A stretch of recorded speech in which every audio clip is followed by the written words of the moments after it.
Hello friends, welcome my channel. എന്തൊക്കെ വിശേഷം? സുഖമല്ലേ എല്ലാവർക്കും? വണ്ടിയൊക്കെ കണ്ടിട്ട് എങ്ങോട്ടാണെന്നല്ലേ?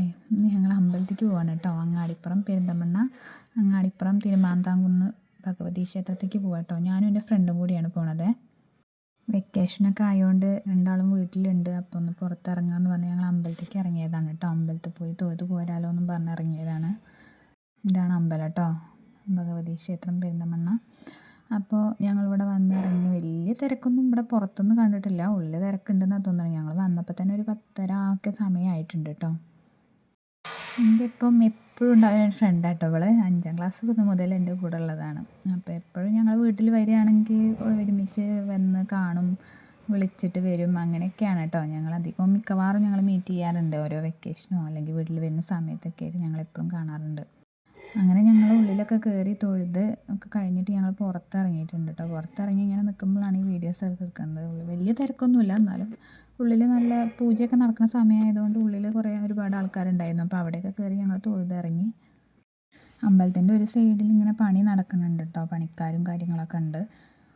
അതൊക്കെ കഴിഞ്ഞ് കുറച്ച് നേരം ഞങ്ങൾ അവിടെ ഇരുന്നു. ഇനി താഴത്ത് കുളവും ഒരു ആൽമരമൊക്കെ ഉണ്ട്, അത് കാണാൻ പോവാം എന്നുള്ളതിൽ ഇങ്ങനെ ഇരുന്ന് അവിടെ ഇന്ന് വർത്താനം പറഞ്ഞു കേട്ടോ കുറച്ച് നേരം.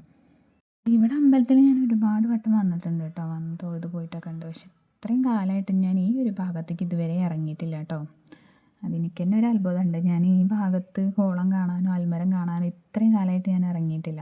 അപ്പോൾ ഇന്നിപ്പോൾ അവളെ കൂടെ പോയപ്പോൾ ഇങ്ങനെ ഇറങ്ങി നോക്കി. ഞങ്ങൾ നടന്ന് പോയിക്കൊണ്ടിരിക്കുക. ഓരോ കാര്യങ്ങൾ പറയുന്നുണ്ട്. പക്ഷേ നല്ലൊരു രസമാണ്. നമ്മൾ ഫ്രണ്ട്സിൻ്റെ കൂടെയൊക്കെ കറങ്ങാൻ ഇറങ്ങുകയെന്ന് പറയുമ്പോൾ അത് രസമല്ലേ. ഒരുപാട് കാര്യങ്ങൾ സംസാരിക്കാം. നമ്മൾ പഠിക്കുന്ന കാലത്തുള്ള സംഭവങ്ങളും ഒക്കെ ഒരു ഓർമ്മ പുതുക്കലൊക്കെ ആകുമ്പോൾ അതൊരു നമുക്കൊന്നുകൂടി ഒരു ഹാപ്പി ആവുന്ന ഒരു സമയമല്ലേ. നല്ല രസമായിരുന്നു കേട്ടോ ഇവിടെ. ഞാൻ വിചാരിച്ചേക്കാളും അതിഗംഭീരമായിരുന്നു. കാരണം നല്ലൊരു സ്ഥലം, നല്ലൊരു കാണാനൊരു ഭംഗിയുള്ളൊരു പാടത്തിൻ്റെ വക്കും ഒക്കെ ആയിട്ട് ഞാൻ ഇത്രയും കാലമായിട്ട് ഈ ഒരു ഭാഗം ഇതുവരെ കണ്ടിട്ടില്ല കേട്ടോ. അപ്പോൾ എനിക്കതൊരു ഭയങ്കര ഒരു എക്സൈറ്റ്മെൻറ്റ് പോലെ തോന്നി. ഒരു കല്യാണമൊക്കെ ഉണ്ടായിരുന്നു കേട്ടോ അന്ന് അമ്പലത്തിൽ. ഇവിടെ അമ്പലത്തിൽ മംഗല്യ പൂജയൊക്കെ നടക്കാറുണ്ട് കേട്ടോ. അങ്ങനെ ഒരു കല്യാണമൊക്കെ ഉണ്ടായിരുന്നു. കല്യാണമൊക്കെ ഞങ്ങൾ കണ്ടു. പിന്നെ അത് കഴിഞ്ഞ് അവർ ഈ ഭാഗത്തൊക്കെ ആയിട്ട് ഫോട്ടോ എടുക്കാനും കാര്യത്തിനൊക്കെ ആയിട്ട് ഇറങ്ങിയിട്ടുണ്ടായിരുന്നു. അതും കുറേ നേരം നോക്കി നിന്നു. പിന്നെ ഇതാ കുളത്തിലിറങ്ങിയപ്പോൾ പറഞ്ഞാൽ വെള്ളം ആകെ നാശമായിട്ടുണ്ട് കേട്ടോ. വേസ്റ്റോ എന്തൊക്കെയോ ഒരു വൃത്തിയില്ല വെള്ളം കാണാൻ. മഴ പെയ്യുമ്പോൾ ഒന്നങ്ങോട്ട് ഒഴുകി അങ്ങനെ റെഡി ആവുന്നുണ്ടായിരിക്കും. ഒരു സുഖമല്ല വെള്ളം കാണാൻ. മറ്റേ നല്ല ഭംഗി ഉണ്ടാവും എന്നൊക്കെ പറയുന്നു കേട്ടോ. ഞാൻ ഓളിനോട് ഇങ്ങനെ പറഞ്ഞപ്പോൾ കേട്ടോ. എന്തൊരു ഭംഗിയല്ലേ ഈ ആലും ഇതൊക്കെ ഇങ്ങനെ കാണാൻ. ഈ ഭാഗത്ത് നിന്നാണ്ട് ഒരു പാറയും ആലും പാടവും നല്ല രസമുണ്ട്. എനിക്കല്ല ഒരുപാട് ഇഷ്ടമായി. പിന്നെ അവിടെ ഇരുന്ന് ഞങ്ങൾ കുറച്ച് നേരം സംസാരിച്ചു. നല്ലൊരു ആലിൻ്റെ ചോട്ടിൽ നല്ല സുഖം ഉണ്ടായിരുന്നു ഇരിക്കാനായിട്ട്. നല്ലൊരു തണുപ്പും. അവിടെ ഇരിക്കണം എന്നാണല്ലോ പറയുക. അപ്പം അങ്ങനെ കുറച്ച് നേരം അവിടെ ഇരുന്ന് ഞങ്ങൾ കുറേ നേരം സംസാരിക്കുകയൊക്കെ ചെയ്തു. അത് കഴിഞ്ഞപ്പോൾ നന്നായിട്ട് വിശക്കുന്നുണ്ടായിരുന്നു രണ്ടാൾക്കും കേട്ടോ. ചായ കുടിച്ചിറങ്ങിയതായിരുന്നു. അപ്പം ഇവിടെ തന്നെ അമ്പലത്തിന് അന്നദാനം ഉണ്ട് എന്നൊക്കെ പറഞ്ഞു. അപ്പോൾ അത് കിട്ടുമോയെന്ന് അറിയില്ലായിരുന്നു. കാരണം ഞങ്ങൾ അത് കഴിഞ്ഞ് കയറിയപ്പോഴേക്കും ഒരു സമയം അമ്പലമൊക്കെ അടച്ചിട്ടുണ്ട്.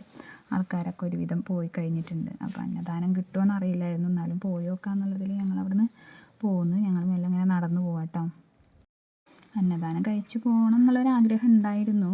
ഭഗവതീൻ്റെ ഒരു പ്രസാദമല്ലേ. അപ്പോൾ അത് കിട്ടിയാൽ കഴിക്കായിരുന്നു എന്നുള്ളതുണ്ടായിരുന്നു. പിന്നെ അത് കഴിഞ്ഞ് ഞങ്ങൾ ഫ്രണ്ട് ഭാഗത്ത് വന്നു. അവിടെ വന്നപ്പോൾ കുറച്ച് വഴിപാടും കാര്യങ്ങളൊക്കെ ചെയ്തിട്ടുണ്ടായിരുന്നു. അപ്പവും പായസമൊക്കെ വാങ്ങിയിട്ടുണ്ടായിരുന്നു കേട്ടോ. ഒരുവിധം എല്ലാവരും പോയി കഴിഞ്ഞിട്ടുണ്ട് കേട്ടോ. കാരണം നട അടച്ച് കഴിഞ്ഞിട്ട് അധികം ആരും ഇവിടെ നിന്നിട്ടില്ല. ഒക്കെ അധികം പോയിട്ടുണ്ട്. 1-2 ആൾക്കാർ അവിടെ ഇവിടെ നിൽക്കുന്നുണ്ടെന്ന് തന്നെയുള്ളൂ. പിന്നെ കല്യാണം കഴിഞ്ഞ ആൾക്കാർ അവിടെ ഫോട്ടോ ഒക്കെ എടുത്ത് നടക്കുന്നുണ്ട്. ഞങ്ങൾ പിന്നെ അപ്പവും പായസമൊക്കെ വാങ്ങിയിട്ട് നേരെ താഴത്തേക്ക് ഇറങ്ങി. താഴത്ത് പോയിട്ട് അവിടെ പ്രസാദം ഉണ്ടെങ്കിൽ കഴിക്കാമെന്ന് വിചാരിച്ച് ഇറങ്ങിയതാണ്. എന്തോ ഭാഗ്യത്തിന് ഞങ്ങൾക്ക് പ്രസാദം കിട്ടി. ലാസ്റ്റ് ട്രിപ്പായിരുന്നു. പിന്നെ അതൊക്കെ കഴിച്ച് ഞങ്ങൾ നേരെ വീട്ടിലേക്ക് പോകാൻ വേണ്ടി പുറത്തിറങ്ങി കേട്ടോ. ഇത്രയൊക്കെയാണ് ഈ വീഡിയോയിലുള്ളത്. ചെറിയൊരു വീഡിയോ ഞങ്ങൾ ജസ്റ്റ് പുറത്തിറങ്ങിയത് എല്ലാവരും ഒന്ന് കാണിക്കാമല്ലോ എന്ന് വിചാരിച്ചു കേട്ടോ. അപ്പം ഇനി അടുത്ത വീഡിയോയിൽ കാണുന്നവരെ ബായ്.